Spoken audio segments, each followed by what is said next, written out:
Oi, como você está? Espero que bem. Que bom que você chegou. Nessa entrevista, eu vou conversar com a Clara Matucci. Ela é especialista em avaliação psicológica. E nós vamos conversar sobre as características da psicoterapia, as abordagens terapêuticas, as técnicas e os desafios, especificamente no que concerne o processo de orientação profissional e vocacional. Fique atento. Tudo bem, professora? Seja muito bem-vinda. Obrigada, Tamires. Clara, a primeira pergunta que eu quero te fazer é a seguinte: como a resolução do CFP 13 de 2022 define a psicoterapia e quais são os princípios éticos e objetivos envolvidos nessa prática? Então, Tamires, essa resolução do nosso conselho ela é muito importante para a nossa prática atual, porque ela vai trazendo diretrizes sobre a psicoterapia. Ou seja, atualmente existem terapeutas que não são profissionais da psicologia, Sim. mas os profissionais da psicologia, psicoterapeutas, precisam estar adequados ao que dizem essas diretrizes. Então, ela define a psicoterapia inicialmente como um conjunto de conhecimentos técnicos e teóricos que sustentam a nossa prática profissional e também a partir de diretrizes éticas, né, que fundamentam a nossa estrutura na terapia. Então, a psicoterapia ela se dá basicamente dentro de um contexto clínico, dentro de uma relação interpessoal entre o paciente, o cliente, que pode ser uma pessoa sozinho, casal, famílias, grupos, com o seu terapeuta. Então, a partir dessa relação, visando uma melhora na qualidade da saúde mental, um bom enfrentamento dos transtornos psíquicos, a psicoterapia vai se desenvolvendo, vai se estruturando. Então, é muito importante que o profissional psicólogo esteja atento ao que rege o nosso conselho, leia as resoluções, né? E essa é uma resolução super atual, que vai realmente ajudando ao profissional da psicologia a entender qual é o seu papel mesmo na prática clínica, que é a psicoterapia. Perfeito. Claro, agora eu gostaria que você falasse quais são os desafios enfrentados pelos profissionais psicólogos em relação à sustentação teórica e às técnicas fundamentadas cientificamente na psicoterapia. Sim, isso é um ponto muito importante, né? A gente até escuta o dito popular, fala, poxa, uma pessoa que dá bons conselhos, né? Fala, ai, você podia ser psicólogo, você tem tão bons conselhos. Verdade. Mas a psicoterapia não se fundamenta em bons conselhos somente. Ela principalmente está fundamentada e sustentada por referenciais teóricos. E é justamente essa questão que às vezes torna a psicoterapia vulnerável pela própria falta de busca teórica dos profissionais. Tem um autor chamado Kukla que ele fala justamente dessa marginalização do conhecimento, ou seja, o profissional se forma na psicologia, vai atuar na clínica, mas acaba não se atualizando dentro dos referenciais teóricos, o que pode prejudicar, fragmentar, fragilizar a própria prática, tornando somente bons conselhos. Então, assim, se ela não tiver a psicoterapia atrelada a um referencial teórico atualizado constantemente, porque a gente entende que o ser humano está em desenvolvimento cada vez mais rápido, novos avanços da tecnologia, novas descobertas sobre funcionamento psíquico, enfim. A gente precisa estar associado a isso para não reduzir, às vezes, aquela pessoa a uma circunstância somente, tem que entender ele globalmente. E para isso acontecer de forma plena, científica, a gente sempre tem que estar realmente se atualizando no nosso conhecimento. Ótimo, claro. Eu tenho uma pergunta que é justamente em cima dessa sua resposta, complementando. Sim. Por que é importante avaliar as intervenções psicoterapeutas com base em uma metodologia científica e como isso pode ser um desafio na prática? Sim. Acho que o maior desafio, né, porque a psicoterapia ela trata com pessoas, né, e o ser humano é único.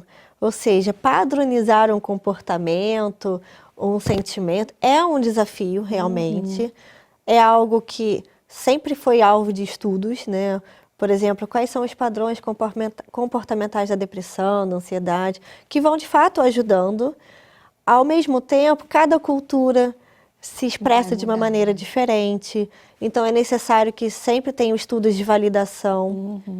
Então, assim, torna um desafio ainda maior, na verdade, porque como você vai identificar esses padrões para entender se aquela prática ela é de fato científica ou é somente um combo de conhecimentos ali gerais que você realmente chega a um efeito terapêutico, você ajuda a pessoa, mas dentro da psicoterapia em si, às vezes não está tão de acordo. Então é um grande desafio de fato, né?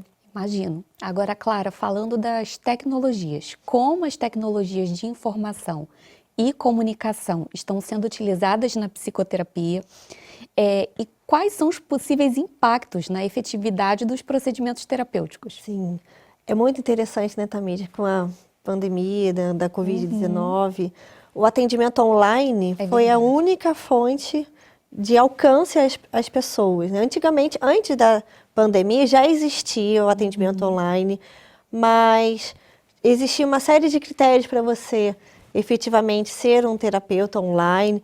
Muitos dos profissionais também não tinham muito esse entendimento, não tinham vontade, mas a necessidade fez isso acontecer. E com isso, grandes desafios, tanto positivos quanto negativos. O positivo, de fato, você tem um alcance muito maior, você consegue trabalhar pontualmente algumas questões, com pessoas que às vezes são debilitadas de sair de suas casas. Às vezes atender uma urgência, né? Uma urgência. Então, aproximou de uma certa maneira. E a gente tem que também entender a função positiva da tecnologia. Há vários aplicativos que ajudam a gente a mapear um pouco ao longo da semana os seus sentimentos, crenças, comportamentos, vão ajudando a dar uma psicoeducação. Sim. Então, os aplicativos, as tecnologias nesse sentido ajudaram muito. Agora, também tem um agravante aí, porque você está com o seu paciente, ao mesmo tempo que está perto, está muito distante. A pessoa está do outro lado da tela, existem os fatores ambientais ali, o setting terapêutico acaba sendo prejudicado, o paciente que está ali atrás da tela dele tem outros estímulos, então pode prejudicar muito essa adesão, esse entendimento, esse insight ali que pode ser produzido dentro de um setting terapêutico presencial. Então são esses desafios prós e contras. E acredito eu que muitos estudos estão acontecendo aí, daqui a um tempo a gente vai ver, de fato, os resultados disso tudo, né? Perfeito. Clara, por último, eu gostaria que você falasse da importância do vínculo terapêutico na psicoterapia e como isso influencia o resultado do tratamento. Sim. O vínculo na terapia, na psicoterapia, ele é uma peça fundamental ali, né? Tem um autor chamado Carl Rogers, que ele tem abordagem centrada na pessoa, que ele fala desse papel ativo, dessa relação paciente, né, e terapeuta, onde algo ali, o encontro é que produz de fato ali aquela melhora, aquela busca por se desenvolver. É claro que isso é algo muito subjetivo, existem alguns fatores que ajudam o terapeuta a construir esse vínculo, o Roger fala sobre isso, mas ao mesmo tempo é muito do encontro, aquela pessoa que olha e alguma coisa ali ajuda a ela a se vincular e de fato, né, dentro, por exemplo, da terapia cognitivo-comportamental, a primeira coisa é estabelecer esse vínculo terapêutico para que a pessoa possa aderir de fato ao tratamento. Imagino que existam técnicas para isso também, né? Sim, existem, né? Os primeiros passos dentro de um processo psicoterapêutico são justamente para a construção desse vínculo. A empatia, né? Pegando um pouquinho do Rogers aí, né?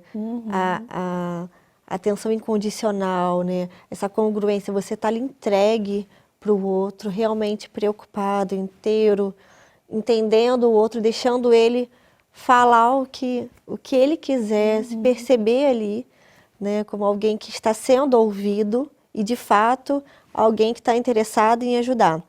São alguns aspectos gerais para a construção desse vínculo. E, realmente, né, falar das nossas questões particulares com alguém que você não tenha vinculação não leva a uma mudança efetiva. Quando você realmente acredita que aquela pessoa realmente pode te ajudar, você estabelece um vínculo e você consegue ali aderir mais fácil àquela psicoterapia. Então, de fato, o vínculo é muito importante. Clara, infelizmente eu tenho que encerrar. Agradeço muito sua participação. Sim. Eu que agradeço, Tamires. E para você, eu desejo bons estudos, aprofunde-se mais sobre esse assunto, porque vale a pena A gente se vê em uma próxima entrevista, quem sabe. Tchau!